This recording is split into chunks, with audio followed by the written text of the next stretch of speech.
국가 재난 시스템 살펴보도록 하겠습니다. 이번 사건으로 국가 재난 시스템의 총체적 부실이 드러나기도 했습니다. 네, 서울과기대 안전공학과 정재희 교수와 함께 국가 재난 시스템의 문제점 또 개선 방향에 대해서 알아보겠습니다. 어서 오십시오. 네, 예, 안녕하세요. 안녕하십니까. 자, 전문가 입장에서 보셨을 때요. 예. 이번 그 사고 대체, 예. 대처. 대처. 어디서부터 그 잘못됐다고 시작을 보십니까? 처음부터 모든 것이 상당분 거의 다 잘못됐다는 문제고 그 예. 핵심이 예. 우선 정확하게 컨트롤 타워가 명확치가 않았어요. 거기서부터 혼선이 나오기 시작했고 네. 컨트롤 타워가 없었다. 하고 그다음에 거기서 정보들이 정확한 정보가 나와서 계속 바뀌면서 우선 국민의 신뢰를 잃었습니다. 예. 더 나아가서는 초기에 집중적으로 구조를 첨단 장비 모든 자원을 집중해서 투입을 해야 되는데 예. 그 면에서는 상당히 많은 아쉬움을 갖습니다. 초기에 집중적으로. 그리고 진행하는 과정에서도 뭔가가 항상 아쉬움이 적어도 우리나라가 이런 구조 능력이 이 정도일 것이냐. 거의 무력화시키는 개념. 그러다 보니 아쉬움들이 뭐냐면 그 많은 돈을 들여서 만든 구조 전문 구축함을 예. 저 조선소에 놓는데도 1600도 투입을 못하고 또 하나 애국에서 지원하고 한다 했을 때 좀 더 과감하게 뭔가를 좀 도움을 받았을 수는 없을까 뭐 이런 부분들 포함해서 많은 부분이 이런 앞으로는 이런 식으로 하면 안 되겠다는 걸 보여준 그런 대표적인 케이스가 아닌가 싶습니다. 그런 유기적인 협력이 왜 안 됐다고 보십니까? 결국에는 컨트롤 타워 부재 우선 때문일까요? 정부가 국민의 안전과 관련되는 모든 부분을 이 컨트롤 타워 정부 부처입니다. 예. 정확히 픽스를 하고 역할을 미리 다 분담하고 그다음에 그걸 가지고 평소에 지속적인 교육 훈련을 시켜서 훈련에 의해서 익숙화가 딱 돼 있어야 됩니다. 그러면 상황이 딱 터지면 이거는 전국 규모 재해가 아니니까 이건 아닙니다. 그러니까 국지적으로 특정 사안이니까 그럼 컨트롤 타워 역할을 어디서 가져서 현장에서 움직일 거냐 신속하게 결정하고 그러면서 거기에다 모든 권한을 다 주고 거기서 움직이는 걸 나무 부처는 다 지원해주고 도와주고 이렇게 일사불란하게 움직일 수 있는 것 자체가 안 됐지 않습니까? 이번 사건을 지켜보는 분들이 제일 안타까운 순간이요. 첫날, 둘째 날이었습니다. 왜 처음부터 뭐가 있다고 하던데 나중에 보니까 이거 첫날 투입하지 뭐가 있다고 하더라. 그거 처음부터 좀 해보지. 그리고 초동 대처 부분이 제일 좀 아쉽다라는 얘기들이 많이 하는데 일단 초동 대처가 왜 잘못됐고 왜 늦어졌을까요? 자, 한 가지 핵심적으로 보자고요. 이거는 구조입니다. 네. 1초를 빨리 하느냐, 1분을 빨리 하느냐, 10분 하느냐에 따라서 사람이 죽고 사는 결정적인 문제인데 예. 그러려면 우리가 가진 모든 자원과 가능한 것을 집중 투입해서 초반에 살려내야 되거든요. 근데 이 모든 것들이 집중적으로 투입해서 가려면 사전에 다 계획이 짜져 있어야 됩니다. 전문성도 있어야 되고 계획이 예. 있어서 이런 것이 나면 우리나라에 이러이런 자원들이 있다. 다시 전부 정리가 돼 있어야 됩니다. 그리고 예. 딱 상황이 되면 그것들이 집중 투입을 해서 쫙 들어가서 신속하게 움직여져야 되는데 예. 우리나라에 뭐가 있지? 이런 거 있는데 이런 것도 있네 장비가 이런 방법도 있네.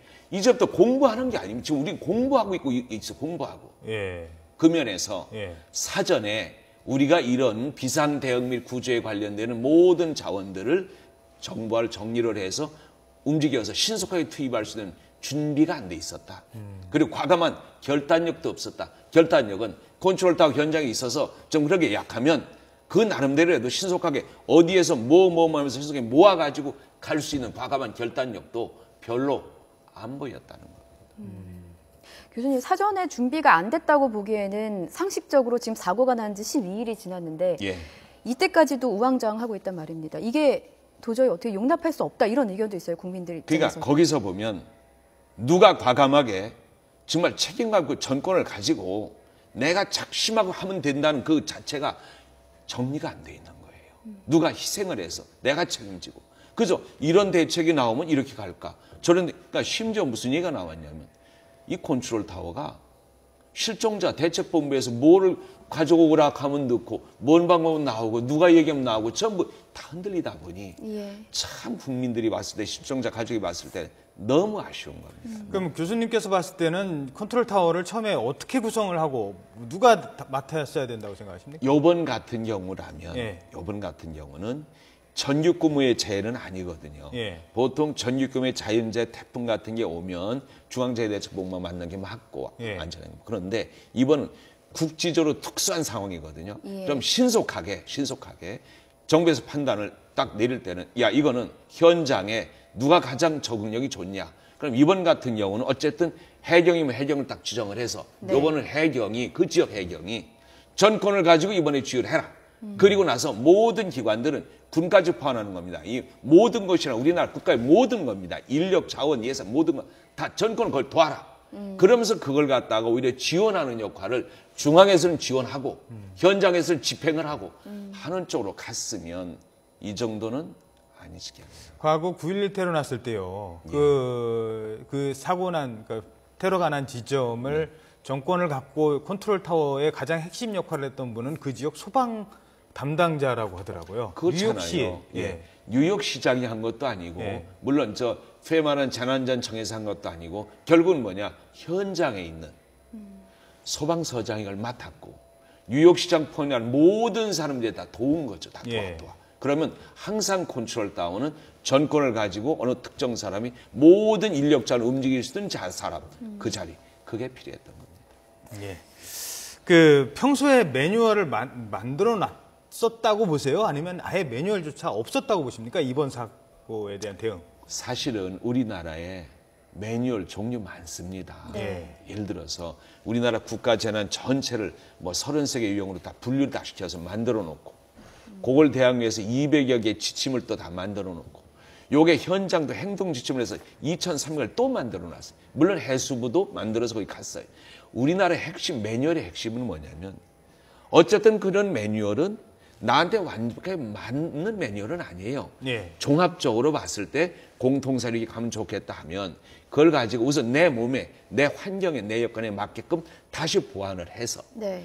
요걸 가지고 평소에 책상 속에 넣는 게 아니고 서랍 속에 있는 게 아니고 계속 훈련을 반복해야죠. 그래서 그놈이 어떤 경우도 그냥 유사시에도 작동될 수 있도록 그 작동 개념, 그러니까 두 가지가 빠진 거예요. 내 거와 한다는 게 첫째. 둘째는 계속 비상훈련을 통해서 완전 익숙화시키는 거 둘째. 요 두 가지가 우리 사이에서는 아직 잘 안 돼 있어요. 근데요, 그 현장에 가보면은 이게 일단 중요한 건 잠수부들이 들어가는 수밖에 없지 않습니까? 뭐 처음에 이제 배가 이제 침몰을 했어요. 예. 배는 이미 바닷속에 들어가 있거든요. 예.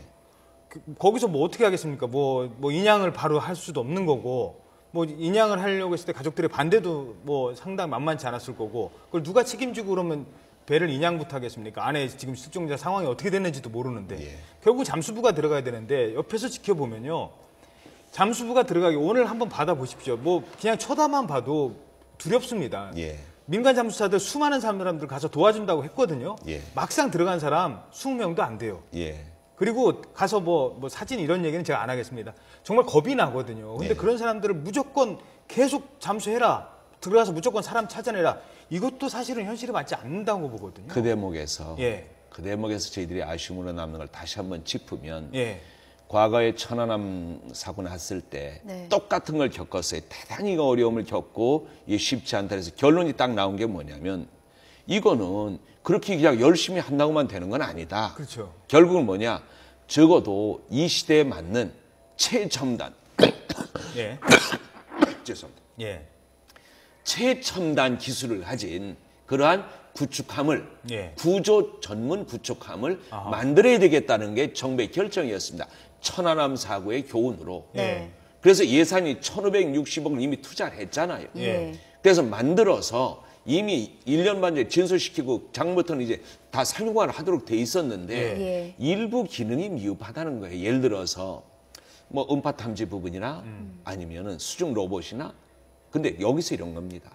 물론 어떤 장비를 새로 개발하면 부분적으로 좀 미흡한 부분이 나올 수도 있지만 그러나 그 구축함은 30m까지 들어가서 예. 충분히 구축을 할 수 있는 지원 활동을 할 수 있는 체제를 이미 갖춘 거거든요. 예. 그렇다면 그런 장비가 와서 거기에 소위 말하는 잠수분이 다 들어가서 해가지고 거기서 신속하게 구축 지원할 수 있는 정도까지 할 수 있었지 않느냐는 정도 이렇게 예.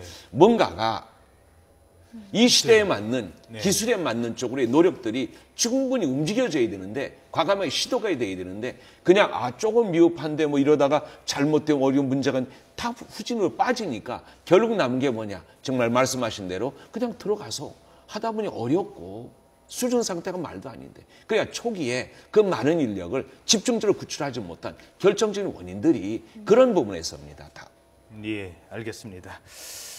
자, 무너지는 재난 시스템 아마 이번 아까도 잠시 얘기가 있었습니다만 세월호 이전과 이후는 분명히 좀 달라야 될 것 같습니다. 네. 아직 이번 사고 안 끝났습니다. 지금까지 서울과학기술대 안전공학과 정재희 교수였습니다. 오늘 말씀 고맙습니다. 감사합니다.